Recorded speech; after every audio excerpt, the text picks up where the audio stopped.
ज़बूर की किताब में से 107 उसका बाब, उसकी 20वीं आयत जो मशहूर वर्स है, 19 में 20वीं, तब वो अपनी मुसीबत में खुदावंद से फरियाद करते हैं और वो उनको उनके दुखों से रिहाई बख्शता है। वो अपना कलाम नाजिल करके उनको शफा देता है और उनको उनकी हलाकत से रिहाई बख्शता है। Hallelujah, praise the Lord. आजकल तकरीबन हर ही शख्स किसी ना किसी कमजोरी में मुब्तला होता है। तो मैं इस वक्त आपको 10 मिनट में मुख्तसरी बात समझाना चाहता हूं और मैं ये आपको बताना चाहता हूं कि हीलिंग, शफा कैसे ली जाती है, शफा को हम कैसे हासिल कर सकते हैं। सब शफा चाहते हैं ना, सब शफा चाहते हैं, लेकिन मैं आपको बता देता हूं कि शफा हासिल कैसे करते हैं। तो शफा हासिल आपने खुद ही करनी है। खुदा का कलाम हमें क्या बताता है कि कैसे हमें शफा हासिल करनी चाहिए। तो पहले अगर हम समझ लें कि बीमारी है क्या, अगर बीमारी का डॉक्टर को पता चल जाए तो वो मेडिसिन भी अच्छी दे देता है। अगर गलत मेडिसिन दे दे तो क्या बीमार हील हो जाता है? नहीं होता ना। तो यानी बीमारी का पता चलना चाहिए। तो 3 किस्म की बीमारी में मैं जो स्टडी की है, जो मैं समझता हूं 3 किस्म की बीमारी है। और वो एक है जिस्मानी बीमारी, हमारे जो जिस्मों में जाहिर नजर आती है। दूसरी बीमारी है ज़हनी बीमारी, जो हमारे अंदर होती है, हमारे माइंड में होती है, जिसे मेडिकल लैंग्वेज में कहते हैं डिप्रेशन हो गया है इसे, इसका जहन काम नहीं करता, इसे कोई न्यूरो प्रॉब्लम हो गया है। और तीसरी बीमारी है रूहानी बीमारी, जो हमारी रूह को लग जाती है, जो हमारी रूह को डिप्रेस करती है। 3 किस्म की बीमारियां इंसानों को लगती हैं और उनकी डिटेल्स, जिस्मानी बीमारी की डिटेल डिफरेंट है और रूहानी की डिफरेंट है। वो आपको नहीं बताना मैं चाहता क्योंकि हमारे पास 10 मिनट हैं। अगर हम देखें इंसान कैसे बना है, तो इंसान बनने के लिए 3 चीजों से उसे किया गया है।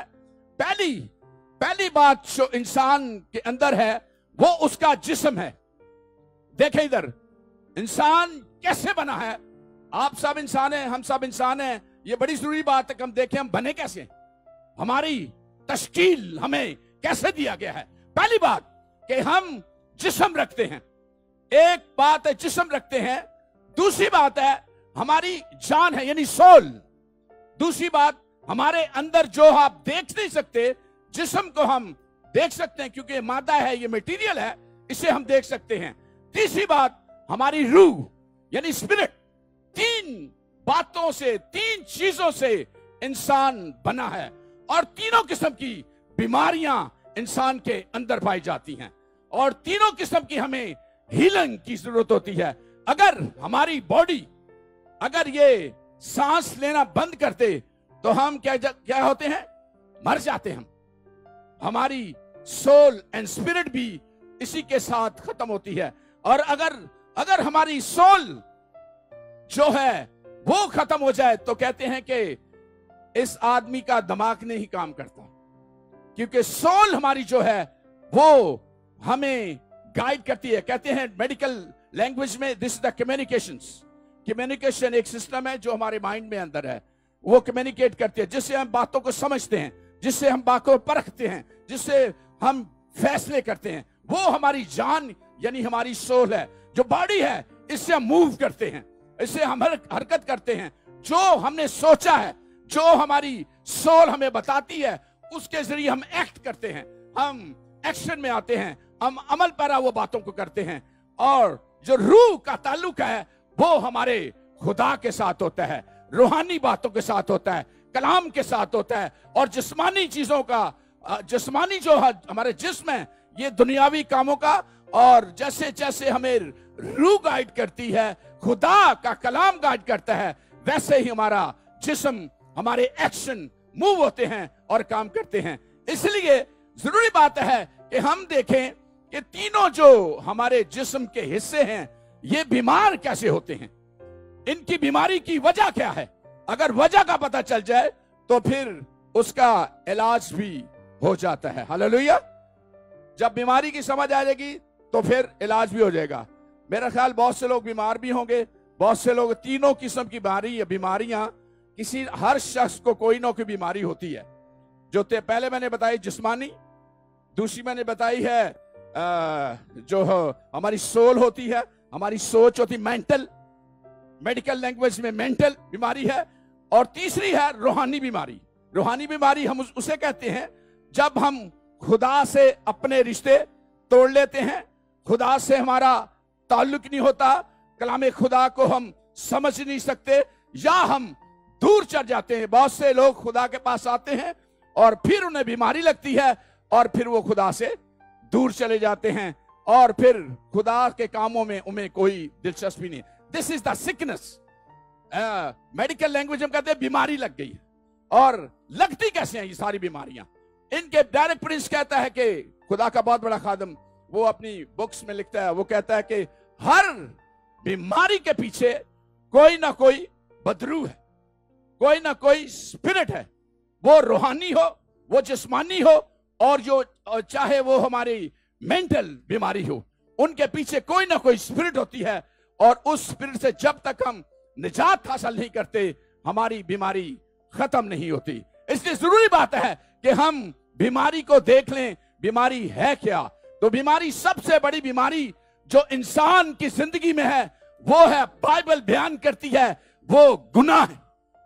गुनाह की वजह से इंसान बीमार होते हैं, जिस्मानी तौर पर, ज़हनी तौर पर और फिर रूहानी तौर पर। अगर उस बीमारी का इलाज कर दिया जाए तो मैं ये समझता हूं कि हमारी पूरी जो बॉडी, इंसानियत है, यानी इंसान जो बना है, वो शफा पा जाता है और खुदामंद के कलाम के वसीला से बरकत मिल जाती है। हालेलुया। यानी गुनाह, याद रखें, हमारी जिस्मानी बीमारी, हमारी ज़हनी बीमारी और हमारी रूहानी बीमारी की वजह एक ही है, वो बीमारी है, वो गुनाह है।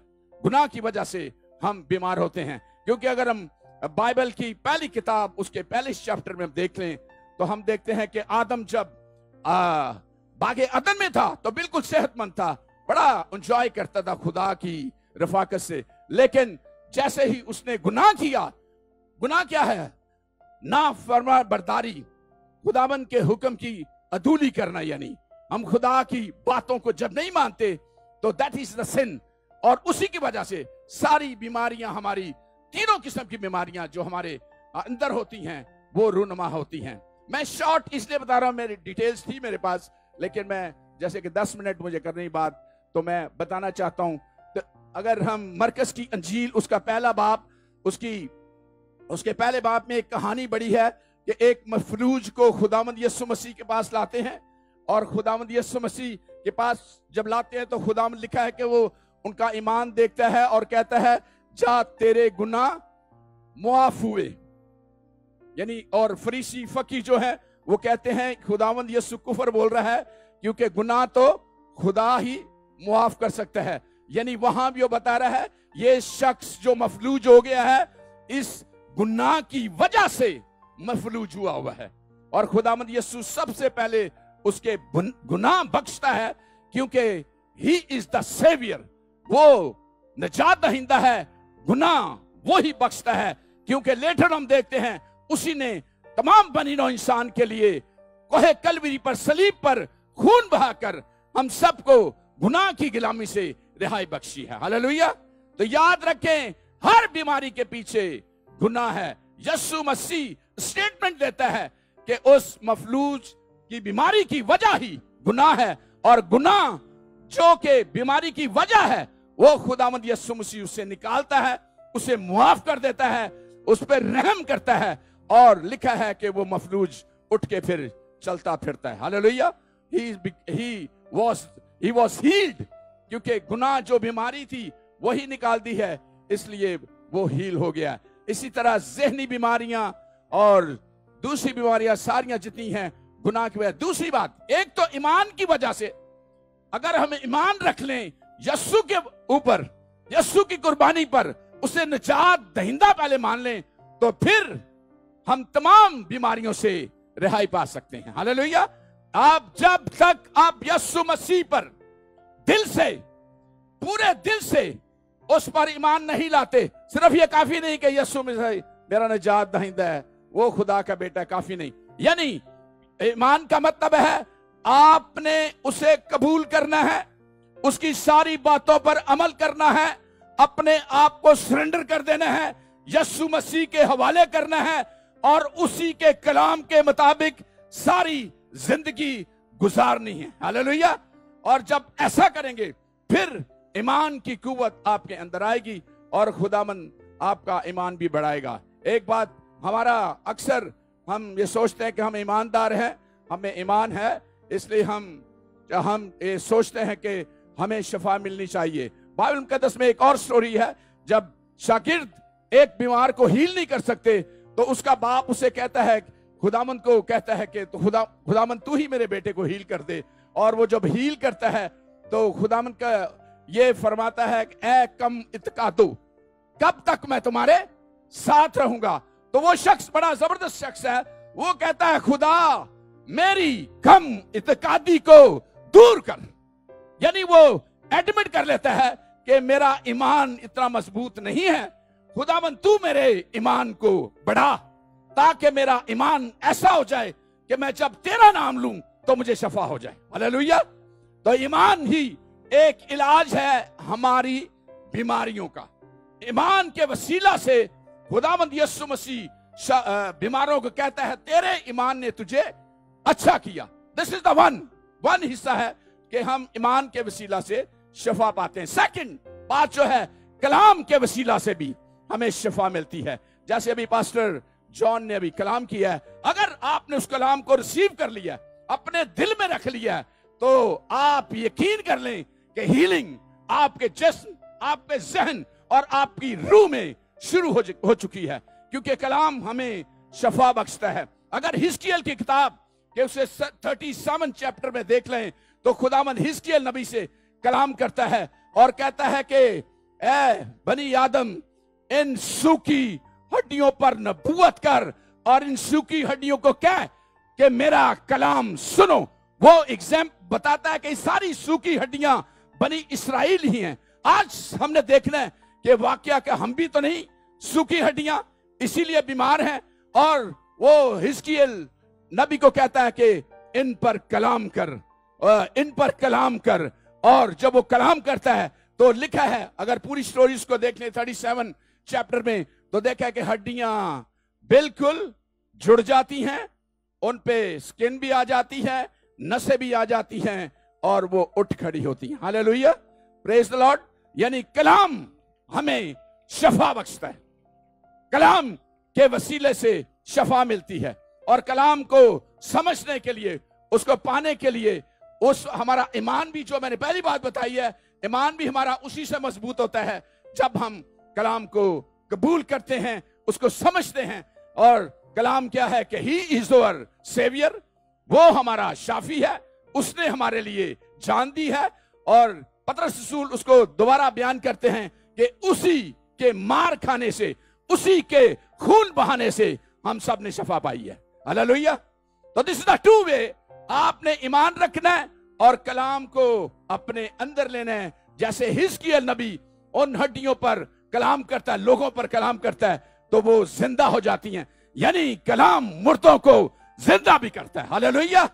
छोटी छोटी बीमारियां नहीं बल्कि मुर्दों को जिंदा भी कर सकता है। कलाम में इतनी कुव्वत, इतनी पावर है खुदा के कलाम में। तो मेरे असीसों और भाइयों और बहनों, अगर आप खुदावंद यीशु पर ईमान रख लें, अगर आप उसके कलाम पर ईमान रख लें, अपनी जिंदगी में रखें, तो मैं 100% कहता हूं शफा फिर आपकी है। हालेलुया।